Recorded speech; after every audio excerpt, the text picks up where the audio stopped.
because we know that that's a really cool, unique experience. So we want to make sure that we're able to do that. I'm going to pass it over to Mr. Sawyer, John Sawyer, who is going to talk a little bit. I'm sure your students have finals on their mind. We do as well. So Mr. Sawyer is going to talk about some resources we have, what finals look like at Cal High, and get into that. Good morning. Thank you, Ms. Falcone. Good morning. I just wanted to go over the final schedule and when each period final will be for your students, and also some of the things that we're doing to try and just give them some support as we head into this time that could be stressful for some of them. Some of them might be excited that they have the exam coming up, and they might be excited that they'll be done with the semester of the class. So we want to make sure that that everybody is as prepared as they can be. I'll share my screen real quick to show you where you can find some of the resources that I'm going to be talking about here.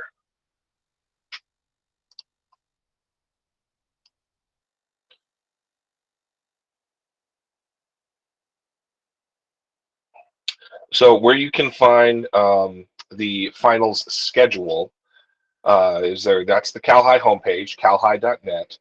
And from there, towards the bottom of your screen, you will see this bell, and that's where you're going to find the bell schedules. That will take you actually to the district's website with a list of all the high schools, and then you just click on Cal High from there. This is Cal High's normal, this is our normal weekly schedule. This is the final schedule on page 2 there. As you see, we're going to start finals on the 19th, which is next Friday. That will be the B period final right here at the end of the day. And then we'll start the full days of finals on Monday, the 20th, and that will be periods 1 and 4. Tuesday will be 2 and 5. Wednesday the 22nd will be 4 and 6. So just so you are aware and you know where your students should be and when they should be. Next week, in preparation for some of the finals, we're going to be offering kind of we're calling it kind of like a test stress group. If your students are experiencing any anxieties before finals, we just want to give a space where people can connect, talk about what they're feeling. We're going to give a few study tips. This will be during the tutorial period on Thursday and Friday of next week. Thursday, we're going to be doing the 9th and 10th graders. Friday, it'll be for the 11th and 12th. So yes, I saw the question come up. Yes, finals are for all grade levels, 9 through 12. So everybody will have this same schedule starting that Friday the 19th and moving through December 22nd. I want to say, what? I'm sorry, I got the dates wrong. Monday is the 19th, not Friday. Sorry about that. So Monday, Tuesday, Wednesday, Thursday. Monday is B period. Tuesday is 1 and 4, etc. on through. So didn't mean to cause any confusion there, but hopefully it'll be a time where your kids can adequately prepare beforehand. Like I said, we're going to be handing out some new not new, but some test prep strategies and things like that. And actually, we've added some new resources on the website for final prep. Let me see if I can pull that up here just real fast.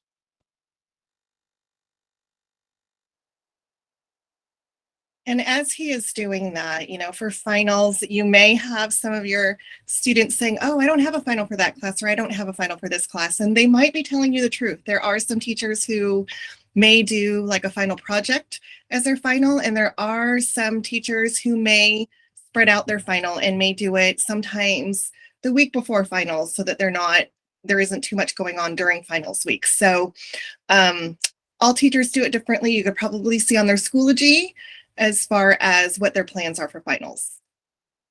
All right, and so thank you, Mrs. Youngberg. And so how you get where I'm going to show you is from the Cal High homepage right here, the counseling department's website. This is the counseling department's homepage. We're going to go to the counseling support dropdown and go to academics. And on here, finals prep, second from the bottom. These are where we've posted these new resources. It's, writing down your final schedule, who your class and teacher is, what their current grade is, so they know, info about the final. What format is it going to be? Is there going to be one, or are they, doing some of the work ahead of time, like Miss Youngberg just said? How many points is it worth? What percentage of the grade is it worth? Because again, those things are at the teacher's discretion. They set up how percentage of the grade the final be, and then the student can prioritize how they want to study, which is the most important final for them to be spending significant time preparing for. And then they can make out a study schedule. These are all printable, or they can work on them. I believe just if they want to download them off the website. So, just some resources. Again, we have these available right now, and then we'll be having those groups towards the end of next week, just to give those who want a little bit of extra time and a little bit of extra support. I'm going to be sending out an email to the students with signups. We do have limited space available, just because of facility availability. So thanks for letting me share this all with you. Hopefully you find this information helpful, and so do your students. Yeah. So we did receive one question on there. How are the finals impacting their grades, and where can we find that information? So usually that is found in each of the individual teachers' course syllabus or their course policy that they hand out in the beginning of the semester.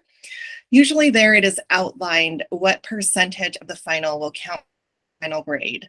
I will say that most of our teachers do work alongside each other when with their subject. So usually they carry the same percentages as other courses in like Algebra 2 or World History and such. So if you look on the course policy or their syllabus or ask your student, you could probably see the breakdown.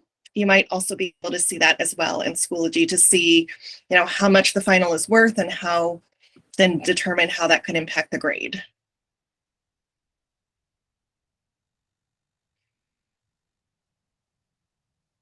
All right.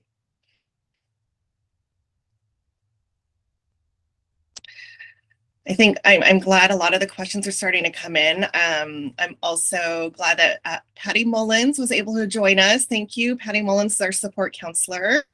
And she often, she meets with all of our students who need extra support.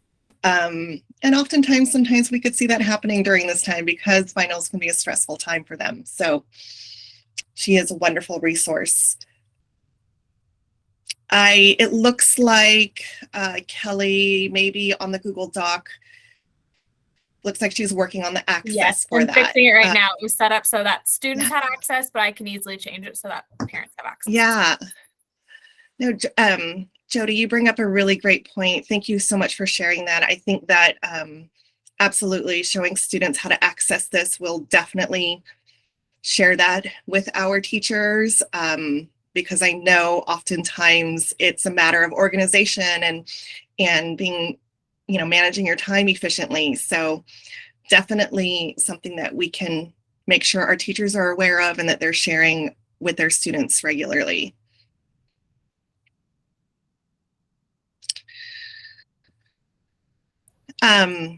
As questions are starting to come in, want to talk briefly about, just kind of do an overview of how many people have come in and what's going on in your area?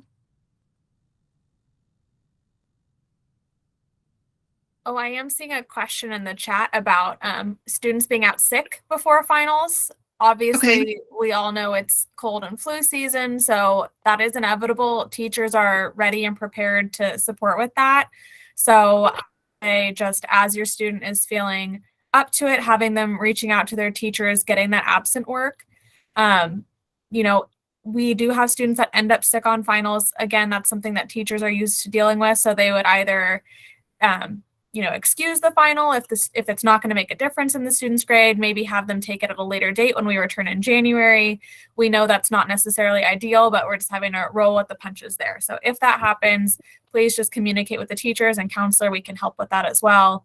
If it looks like it's going to end up being one final, it's probably easiest to go straight to the teacher. But if it is going to be, hey, I'm missing finals week, that is something we've helped with in the past. So just keep us in the loop there. Yes. And Lori, I see your question regarding the compliance with 504 accommodations for the final. Just have your student check in with their teacher. Make sure they're aware of whatever accommodations are required, and the teacher will definitely comply with them. If they want to do that in person or via email, we like to encourage self-advocacy in our students. So if they can make the contact and just make sure that those accommodations are going to be met, it shouldn't be a problem. Yeah, I will say, too, leading up to finals, if they are able to, it's really important if they can, as long as they're feeling okay to be here, just because a lot of the teachers do have their review sessions and they do focus a lot of this time period right now on reviewing material that will be on the final. So, those study guides, those review sessions that they're offering, that helps tremendously for our students to be successful for finals week. So, making sure that they are attending and completing their study guides and, attending any potential review sessions with their teachers would be very helpful.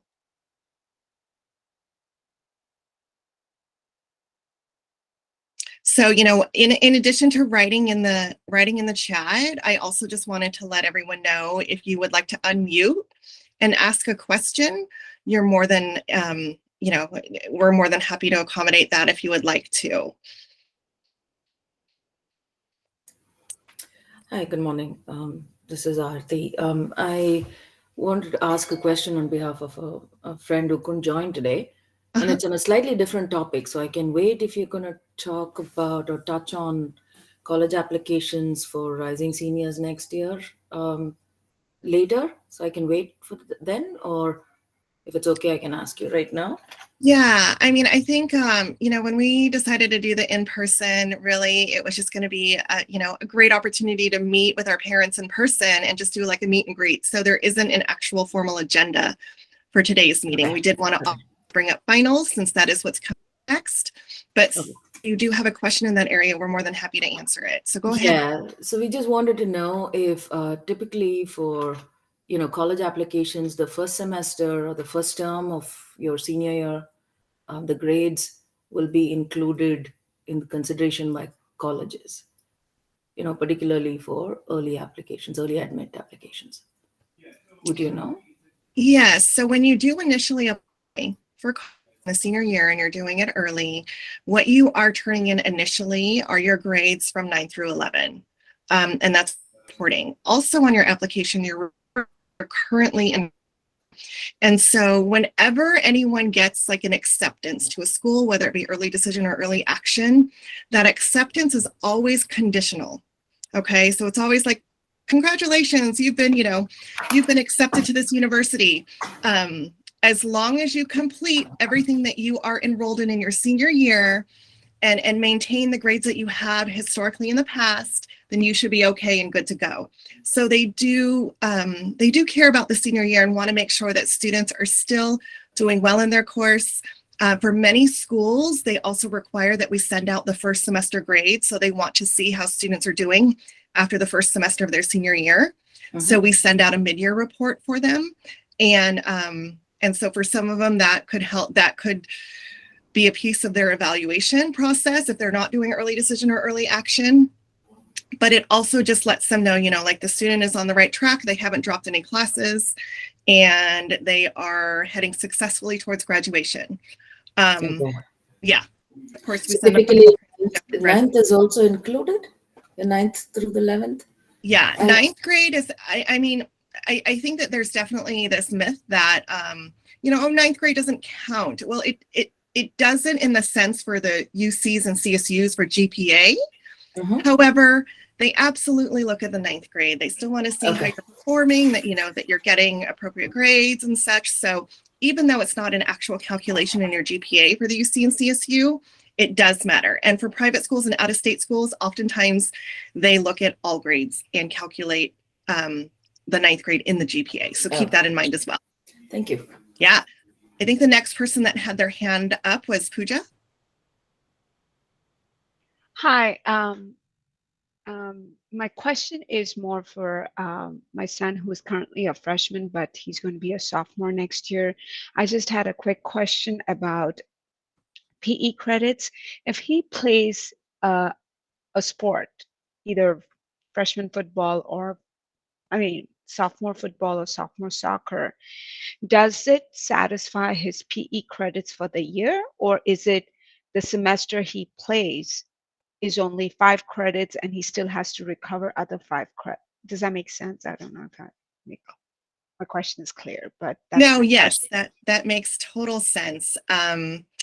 I'll jump in and answer that since that's easy, but other counselors are more than welcome to. So in regards to PE, the requirement is students do their 9th grade PE with us. And then after their 9th grade year, if they do participate in a Cal High sport, so if they do 1 season of football, 1 season of basketball, 1 season of softball, that is equivalent to 10 credits. So 1 season would fulfill their 2nd year requirement altogether. Okay, so it satisfies the entire 10 credits. It does. So like, Okay. for example, if they did complete football, you would see in the fall semester that they received athletic PE with a total of 10 credits. Now, is there a paperwork that needs to be filled out for that? Yeah, there is a form. The coaches are all sent it by our athletic director, but it's also accessible on our Cal High website under athletics. And you will see like an athletic PE form thing to click on. Got it. Thank you. Yeah, you're welcome. The only thing I would add to that is that the student, one of the requirements is that the student has to participate for the entire season. So if they don't participate for the entire season, they do not get the credit. Okay. Thank you. I'm sorry, I'm going to jump in real quickly as a question. If they're doing marching band in a sophomore year and it counts as their 2nd year of PE, does it also count for a performing art too? Is it like a 2-for-1, or do you have to pick it will apply to PE or it will apply to a performing? So there's a couple of different things with marching band. So marching band, the way that the district has it lined up is that after the 9th grade year, if you do it in 10th and 11th, 1 semester of it is equivalent to 5 credits. So you would have to do 2 seasons of marching band after the 9th grade in order to receive the 10 full credits.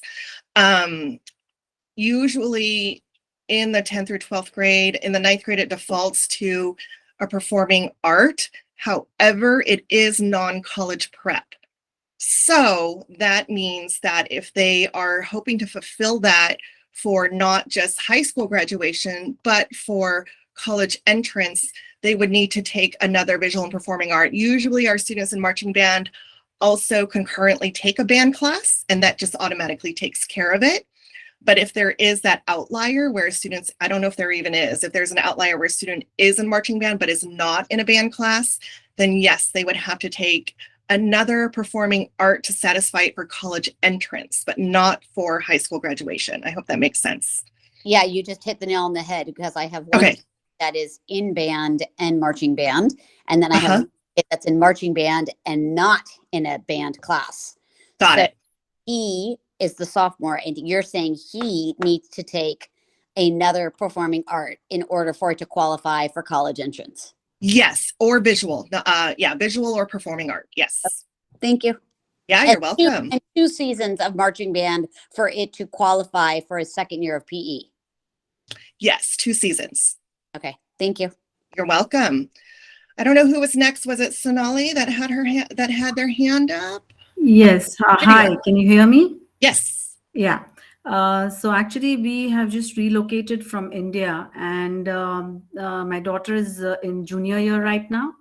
And we were a little confused because we had heard that the credits, how many credits will be required for her to graduate high school, and whether that will be enough for her in her college applications or not. So depending on how many credits are transferred from her 9th to 10th grade, we wanted to know which courses she needs to take next year for her senior year to complete graduation.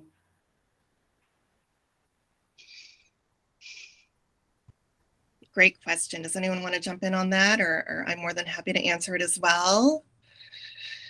So essentially, yes, we do have a lot of students who come from out of the country and out of the state. And from those students who come from out of the country, we do honor all the credits that they have earned thus far. So, we know that obviously moving, especially at that time during their high school career, is challenging. And the last thing we want to do is penalize the student and say, oh, well, sorry you weren't here, but you have to fill out things. So we do honor everything that was completed in the previous school.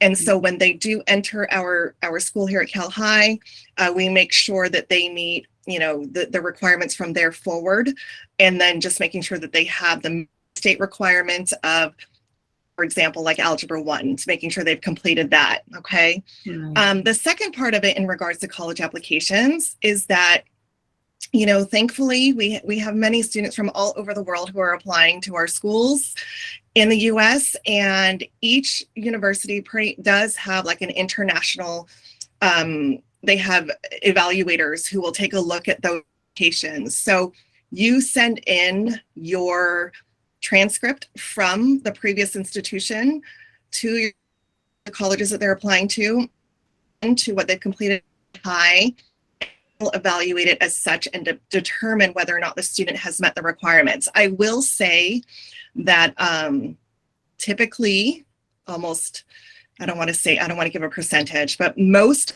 time very well prepared coming into the US with the courses that they take. And as a matter of fact, usually have, more credits than required when they come to the United States from an out of country. They naturally do fulfill those requirements, and our colleges usually are familiar with a lot of the out of country schools as well. Right. So will we know how many credits have been transferred so that it can help her know which other courses she needs for her final year, the number of credits? So, right, like I said, like the credits basically, essentially, if they're coming in as a junior and just starting with us as a junior, we will essentially require that they have completed their junior and senior year with us. So credit wise, we would be looking at around 120 credits, making sure that they have fulfilled that. So we don't really look at a number because we know that there's an adjustment that has to be made. But I think to focus most on is just, the counselor will make sure that they have all the subjects that they need to graduate. We're not as concerned as much about the actual number getting to 220 because we know that they've completed 2 years at a previous school. So I have your child talk to their counselor, because we definitely wouldn't want them to worry about that. That's not something we're going to be calculating. Okay, so then the counselors can guide her on how many remaining courses or credits she'll require for her senior year. Absolutely.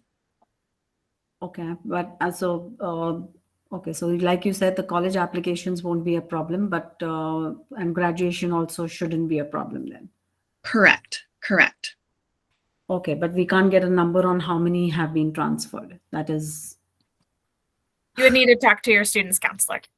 Directly. Yeah, we didn't get an answer, so that's the reason I'm asking here again. Yeah, so. there is and probably because there isn't really, like I said, there isn't a number. We don't say, okay, you have transferred over 200 credits from your previous school. We don't do it that way because a lot of times the credits are different. We basically say, see international transcripts and for the 9th and 10th grade year, and then automatically then we accept it. And we just kind of go forward from their junior and senior year and making sure that they're completing the credits. So we don't actually put a number of credits onto their high school transcript here at Cal High. We expect them to earn roughly 60 credits per year with us while they are here. Okay. All right. Thank you so much. You're welcome. Looks like Yosoto is next. Okay. Thank you. Yeah, we had a couple questions in the chat too. So. Okay. Hi, thank you. So I have one question. Suppose like my son couldn't make in the school basketball this year. So is there a way that he can play somewhere out, maybe some coaching center and get that, or he has to wait till next year? How could he get into that? He, as far as earning the credits, if that's your question, in order to earn the credits, the student has to play for Cal High, for a Cal High team. If your son wants the experience of playing basketball, then any club team, school team, whatever, will do fine, and that will, give that experience. But if he is looking for the PE credit, the requirement is that he does play for Cal High. Okay, so in this case, joining the club will help you. It would help. It would give him the opportunity to play, be a part of the team, improve his skills, and if he wants to try out again next year, that may better prepare him. So, yeah. Okay, after joining the club, then he'll be getting into the school team. That is the way. I can't guarantee that. There's tryouts every year, but he is more than welcome to try out every year that he's here. Okay. So sorry, where can I find these clubs which are available for the school? They're just available through the community. So I would just encourage you to search through like the city of San Ramon, the city of Danville, see what city leagues there are, and if any of those are of interest to you or your son, then you can pursue that. Yeah, maybe other parents might have recommendations they could put in the chat. If anyone here Yeah, is we don't have anything. We don't have anything school sponsored in regards to like intramural athletics or anything like that. We do just offer the freshman varsity sports where they represent Cal High. Okay, and the tryout happens only once a year. Is that correct? Correct. Oh. Correct. Yeah, but any web links or in the chat, if you're putting, that will be helpful. Thank you. Okay, thank you. Yeah, so let me just jump in with the question I saw in the chat. That way we don't forget about that. It was a question about dropping classes at the semester. If students are choosing to do that, like how is it viewed by colleges, and basically what impact could that have? I could talk about it if you'd like, but yeah. So really there's so many different things to consider there. I know it depends is like kind of a general answer, but it truly is the response. So you'd want to have the student talk to their counselor and really think about why they're making that change. Colleges, they have additional comment sections generally in their application where you could explain why you needed to make that change. Maybe something happened to the family, the student needed to get a job and couldn't have that many periods in their day, whatever the situation is. That being said, it's thinking about making a choice that's better for the big picture. So there's no clear-cut answer. Sorry to interject. I just want to add a little bit more clarity to it. I'm working with a student who is struggling tremendously. Oh, I can't hear you. Oh, shoot. We lost you. Yeah. Are you good now? I can hear you now. Okay, yay.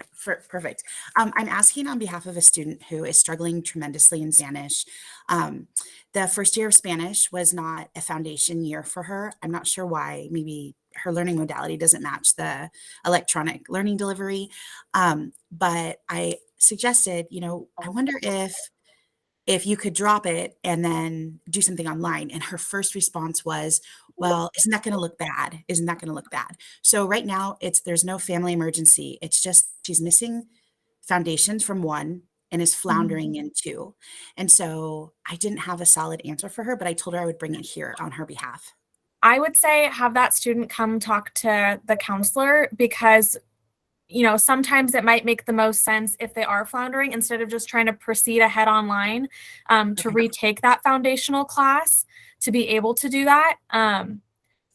But, if a student is really just kind of looking to try a different option, that online modality, well, and plus you said the online modality didn't work. So that's my hesitation to then try doing that again. So I would definitely say come talk to the counselor, and that counselor can talk specifically with this student about what's working for her, what isn't working for her, and the options on moving forward and some of the pros and cons associated with each, just because it is so nuanced.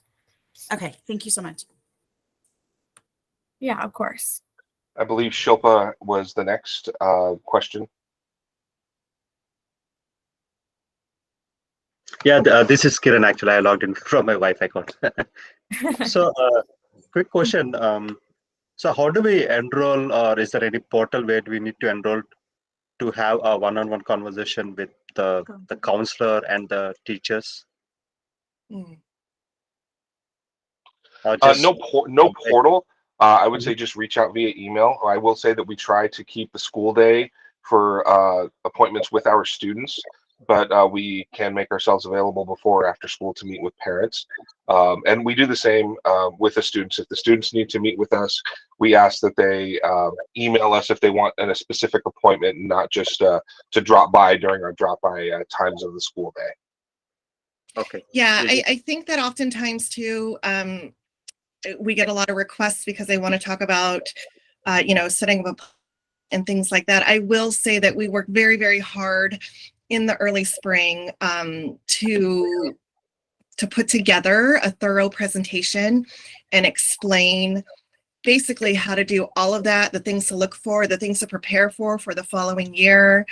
The most recent news that we are learning from our institutions and colleges, we share during that time as well.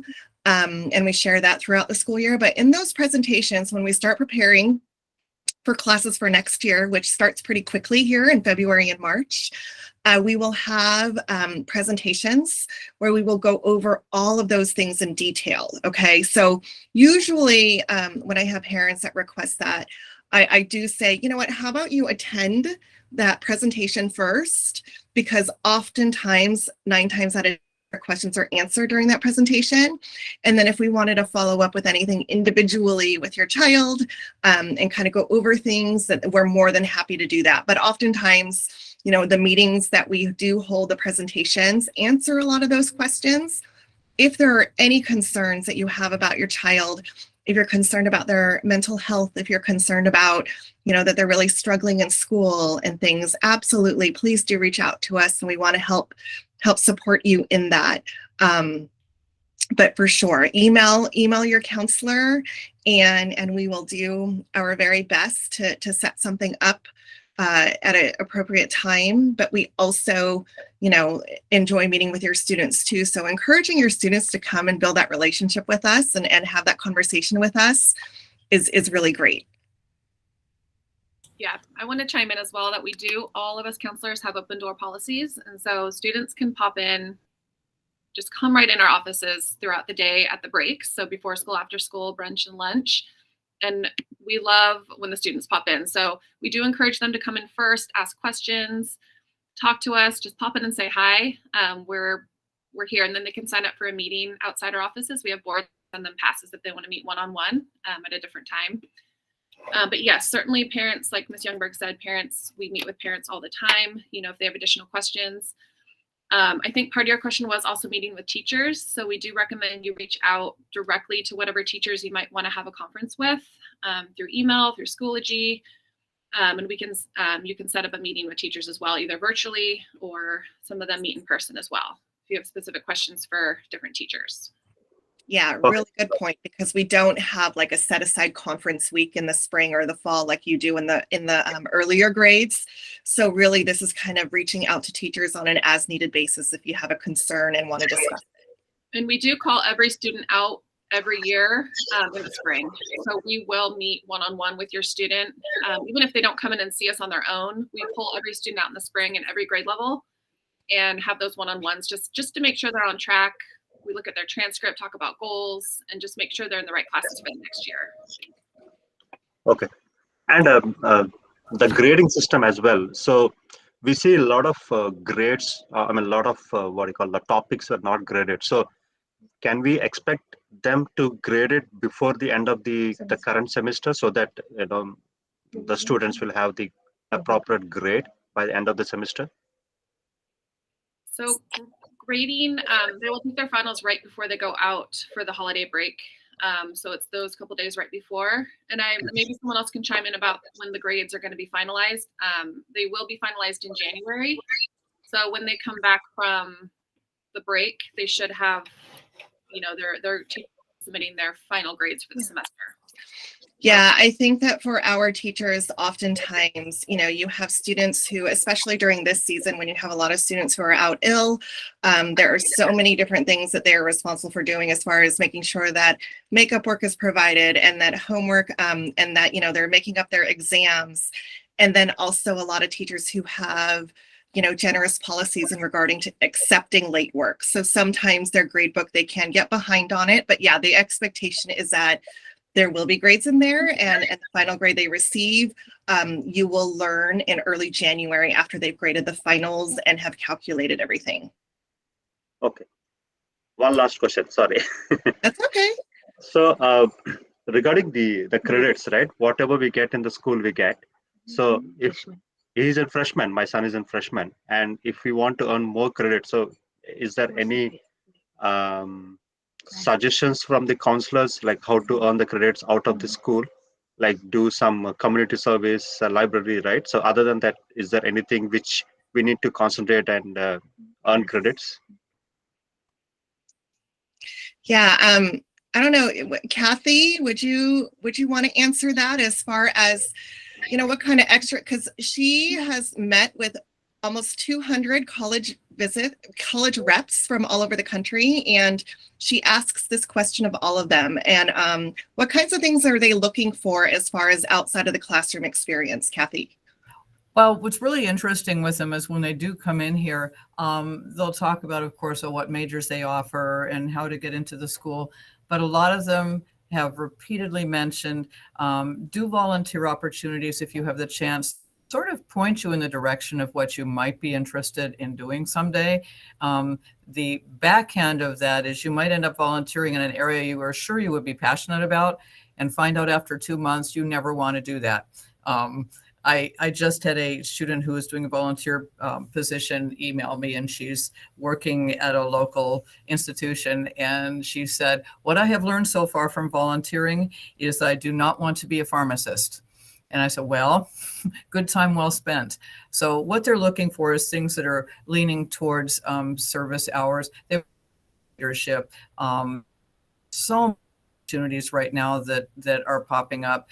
And just really this thing of where have them go in with the mindset they're not doing it just to look good for a college application, and they can keep their own hours. But it's a big question to answer. If you're saying, what is a college looking for? They're looking for well-rounded, and they keep using the word holistic. So it would be volunteering in the community for something you're interested in. If you're interested in going into the medical field, you can help with anything from a Run for Life for a cancer organization. Last year, we had an opportunity for students to go on the weekend over, I think, to Hayward to help pack COVID tests. I mean, you're not directly working with the patient. You're not going to be anyway. But that's the thing that says to people, look, they got nothing from it besides the experience. They see a little bit of what a medical professional would do. We have another student that reached out to UC Davis and said, I really want to go into medical. Do you have anything at all that I could help with? And that student would go home a couple times a week. They did the entire reach out themselves and help do cell counts on screens that are shared by this particular professor in a lab. I thought that was incredibly ingenious of that student. He said, it might be boring, but I'm doing something that's helpful. So something that aims you in that direction is the best advice I can give you.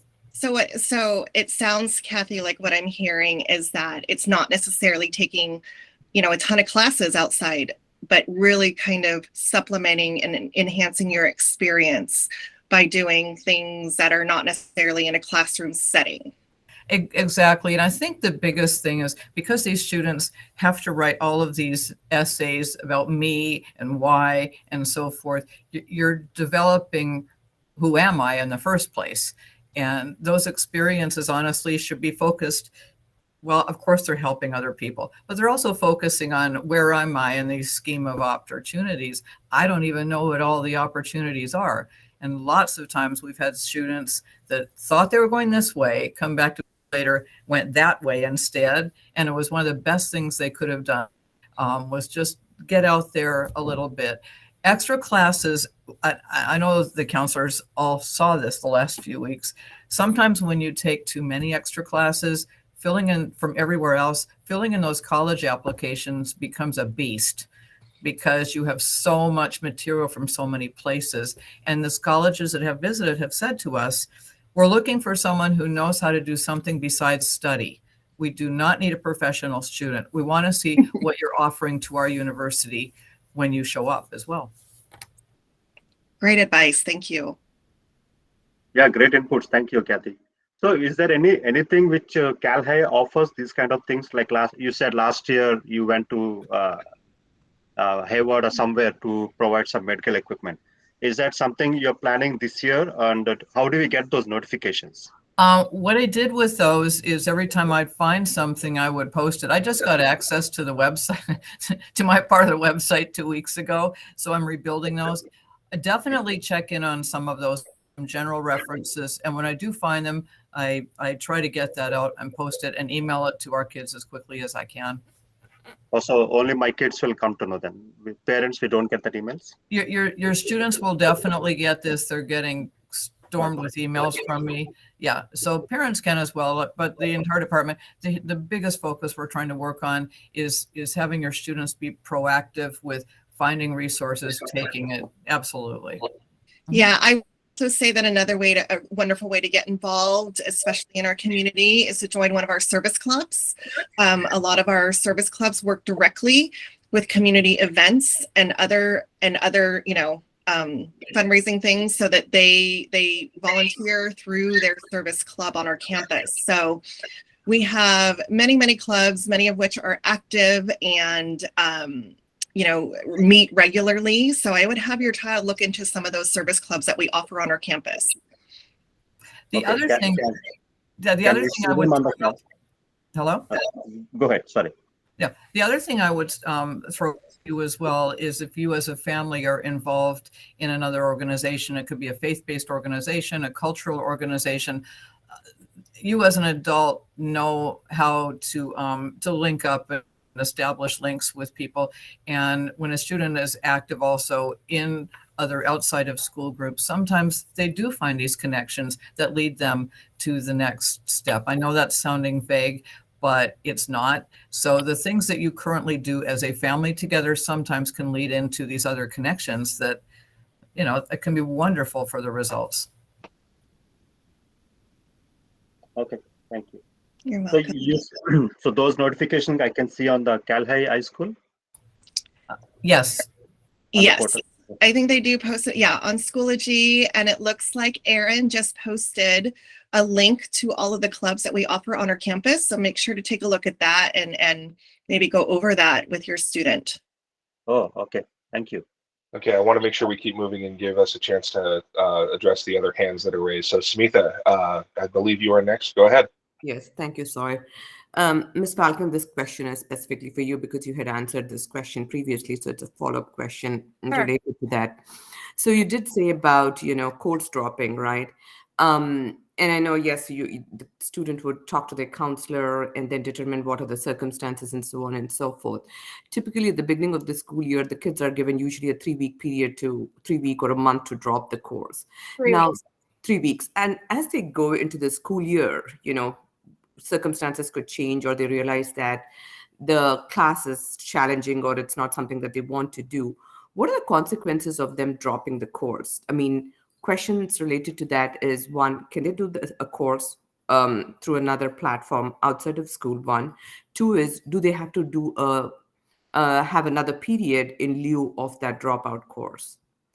Yeah, again, it depends on so many things. So the most straightforward question to answer is, do they need to have another period? And that would depend on their schedule. All students need to have at least 5 classes, the state ed policy, in order to meet instructional minutes.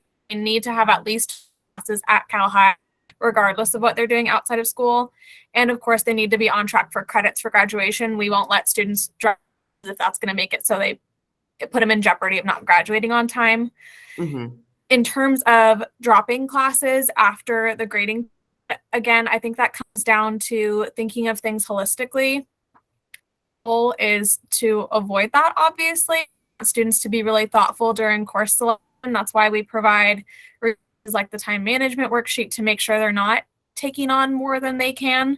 I always tell students, make sure your fall self happy with what your spring self is choosing, right? Don't be over ambitious in the spring. Because yes, generally colleges, they can be understanding, but if a college sees patterns, a no mark is basically like a withdrawal in a college class. They don't want to see students continuously in this habit of taking on more than they can commit to. Also, colleges generally prefer students to take what we have to offer versus taking online.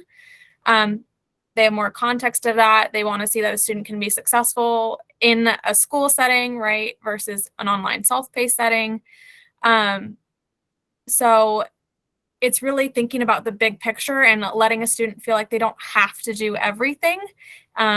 It's okay to not take every class that interests you possible if it means making sure that you're able to be successful. So yes, students do drop classes and get no marks, and students are admitted to college all the time having those on their transcripts. It is, we haven't heard that it's a huge red flag, but again, it's something that warrants an explanation. And really, we advise students to put in the effort to try to avoid that first. But if it's affecting their other classes and their well-being, then we definitely say just go for that no mark. It's going to be okay, but it's not plan A. Okay, thank you. And then you already answered my other question on chat, but just a follow-up question on the SAT and ACT, wherever colleges out of state are required to have a requirement. And I said it's usually in the junior year or senior year. Now, I've heard, and again, this is where I want your clarification. Is there a validity period, like 2 years from the time you've taken the SAT, the scores are valid, anything beyond 2 years is not valid? Is there anything that you've heard about, or is that true? No, I mean, it's not true. You could take the SAT at any point, but really, I can't imagine a situation where a student would be taking it earlier than 2 years before they need it, because that would mean take it during their sophomore year, which I just don't recommend. The SAT is based on school material, so making sure they're advanced enough in math, that they've had enough practice doing those English, like critical thinking and comprehension questions. So I would say definitely the sweet spot is spring of their junior year through fall of the senior year. You want your student to have the most academic skills to be prepared for that, and that's really the timeline that we've seen students be successful. But as you've said, really that's going to be for private and out of states now. Our California public schools will not consider the SAT or ACT.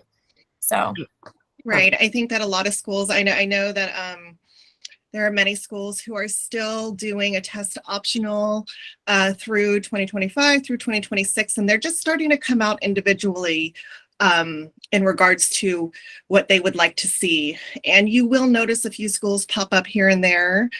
Of the ones that I know like MIT, I know Purdue, and I think there was another one that recently just came out that is saying that for, I think, the class of 2024, they are going to start asking for that. So it all depends on the school that they're interested in. Okay, and one last question. This is a question open to all the other counselors too.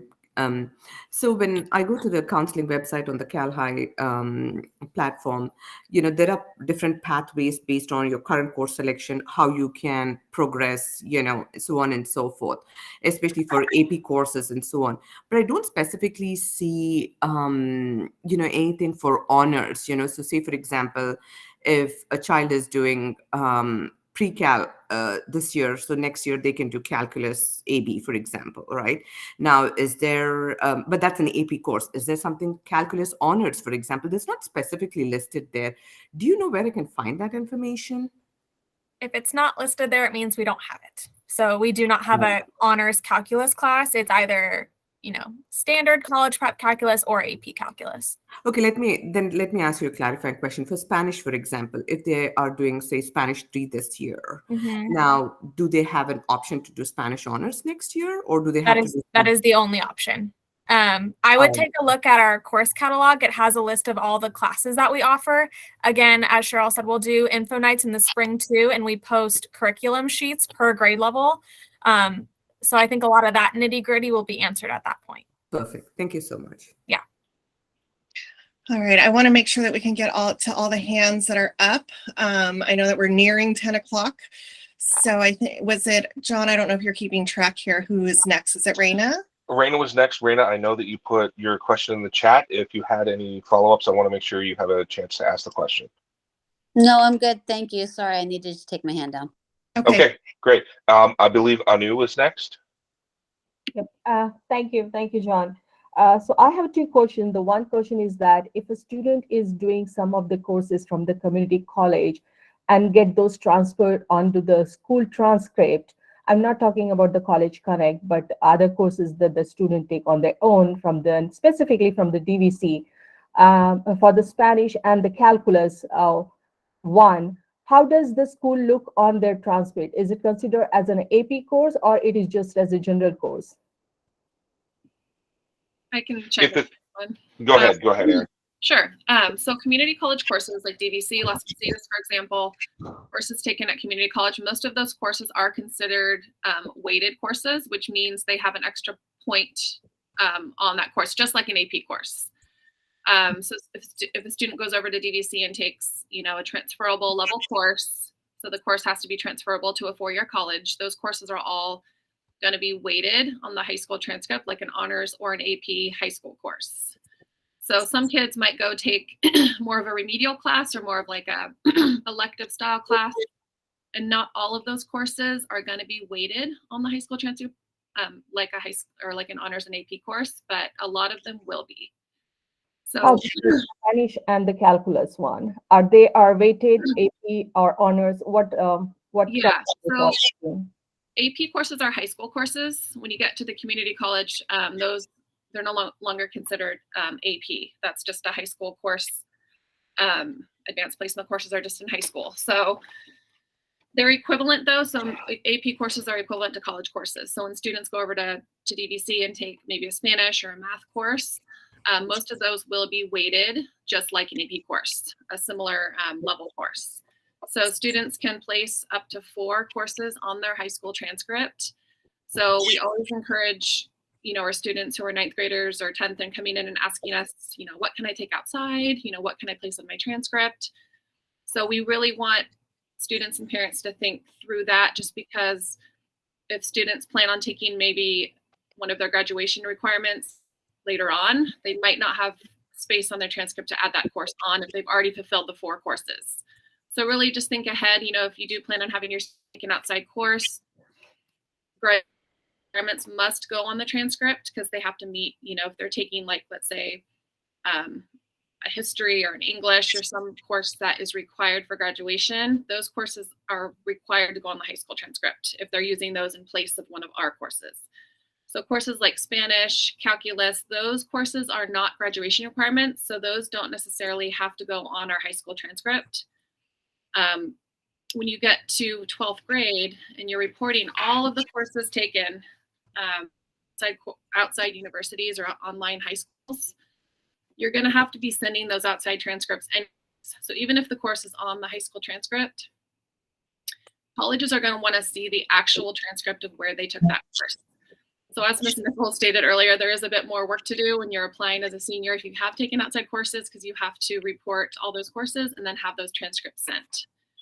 So yeah, courses aren't required to go onto the high school transcript, but we do have a process on our website under the registrar.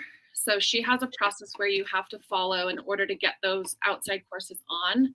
You have to show a non-district course application to place credit on the high school transcript. So there's a little bit of a process. Okay, but they will be considered as an honors or the AP because they are taken into the college.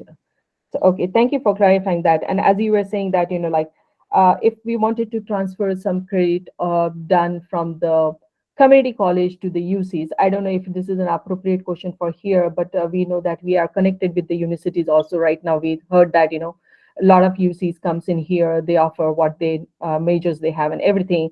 So if you wanted to transfer some credits from the community college to the UCs, is there any kind of restrictions on that? I know everything will be different, every university will be different. How about if I'm just talking about something like, Irvine, LA, or San Diego, or for the matter, David, do they have any kind of restrictions how much we can transfer from community college? The general rule, yeah, some of them do. And the hard answer to that is that, and I hate to say this, but it depends.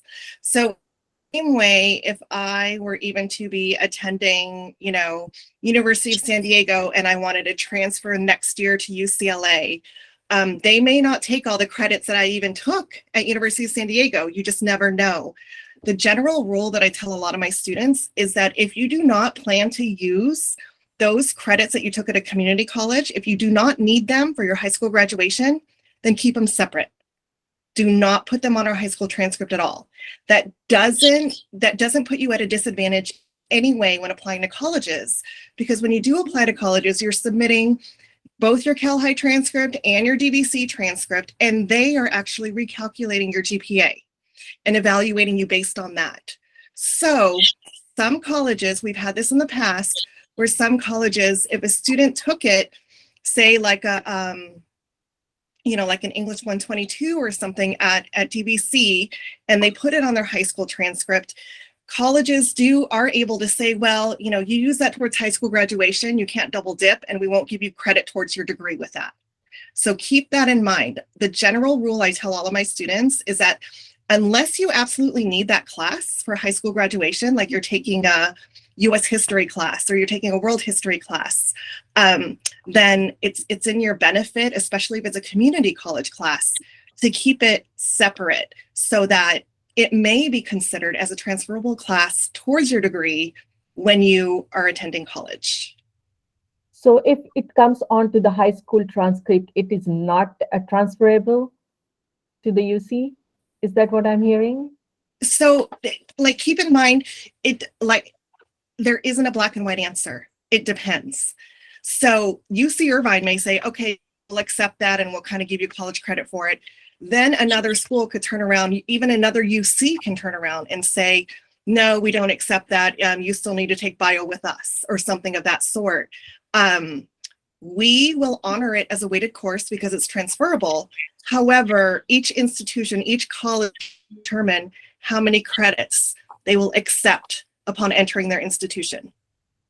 So is it the high school transcript is given the priority when a student is applying to the UCs after high school senior, or it is the community college is given the priority? How does the UC look into who's given the priority?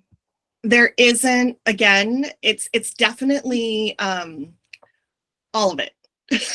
I don't know how else to say it, but they absolutely look at both. There isn't one that says, I weigh this more than that. I will say that oftentimes we want to see you exhaust the curriculum that's offered at your high school. I think colleges in general have all expressed that that's what they want to see. Anytime they say, oh, this school offers this class, but for whatever reason, that student chose to take it outside, you don't want to leave that up for any sort of assumptions, but there isn't one where they say, oh, well, they took this at a community college and they took this here, or they took it there and so forth, so that we don't really consider it as highly. They weigh all of those things together. They evaluate all of them. Okay, and just in case, like if I see that I need more understanding to see how those courses are graded on the high school transcript, who's the correct person to reach out for those transferable credit transfers from the community college? It'd be the individual counselor.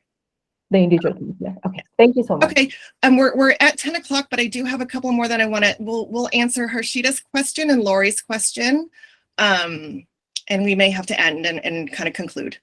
So go ahead, Harshita. Thank you. So we filled the FAFSA form and it had the option for the Cal Grant, and I wanted to check, is Cal Grant a need-based or a merit-based one? Cal Grant is a combination of the two.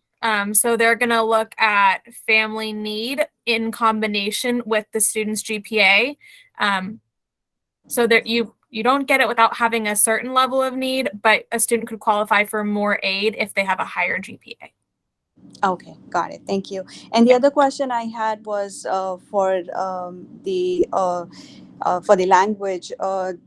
When do you get the seal of biliteracy on your graduation certificate? Is it 3 years or 4 years? So the seal of biliteracy you get after 4 years. 4 levels. Yeah, 4 levels. Thank you. Yeah. Got it. Thank you. And then Lori. Yeah, I have a question about the SAT, ACT. I have a junior, and her she has stated she only wants to apply to CSUs and UCs. Is there any reason she should take the SAT or ACT? Really, the reason would be just in case some college that might want it. If she's pretty dead set on UC, CSU, I would tend to say no. The only other thing to consider is Some scholarships have not kept up with the times and may ask for scores, but again, those circumstances are, more minimal we're seeing. So The other thing that kicks into that, if they decide to the state schools like Arizona or Nevada or Washington, some of the out-of-state agreement with California are also factoring in SAT and GPA, but just some of them, not all of them. yeah, but UC-CSU has said that they are not using scores. So if the plan is purely UC-CSU, then all that a score would be used for would be placement purposes. But if they've done well in their high school classes, then generally their placement would, not be changed by that anyway. Okay, thank you. That's helpful. Appreciate it. Of course. All right. I know that we also had some questions in the chat. I love that we have such a great attendance, and I know we intended to do this in person, but due to the restrictions of having an event on our campus, especially during the school day with that many visitors, we were unable to accommodate. Like I said, we have these presentations in the spring where we go over a lot of these details and answer questions as well, and are available to answer individual questions after those sessions. So I certainly encourage all of you guys to watch out for messages coming out in the spring for when we do hold those. Coffee with the Counselors was always intended for it to kind of just be a smaller, intimate, more conversational thing, kind of back and forth, meet and greet, get to know your counselor, and just kind of have a good conversation about what's going on in our students' lives. So yeah, we are certainly looking at other options for in-person that where we can work with all of you. We know there's only a few of us and many of you, but we're doing our best. Thank you for the feedback. We will definitely consider extending this as there is a need. The bell just rang, which means that we need to be available for our students for break. So, those are the types of things where, yeah, we can absolutely consider all of that. And we will do our best to push out as much information as possible. We know there's a lot to know and learn and figure out, especially if it's your first in high school. So thank you so much for being here today. We look forward to the next Coffee with the Counselors, and we will get that out to you, and hopefully we'll figure out some different formats where we can do this and get it to be more interactive. Yes, but thank and you. Be on the lookout for our newsletter too. That'll come out in the next couple weeks. So thanks for being here, and have a wonderful day, Thanks, everyone. everybody. All right, take care. Bye-bye. Thank you. You're so welcome.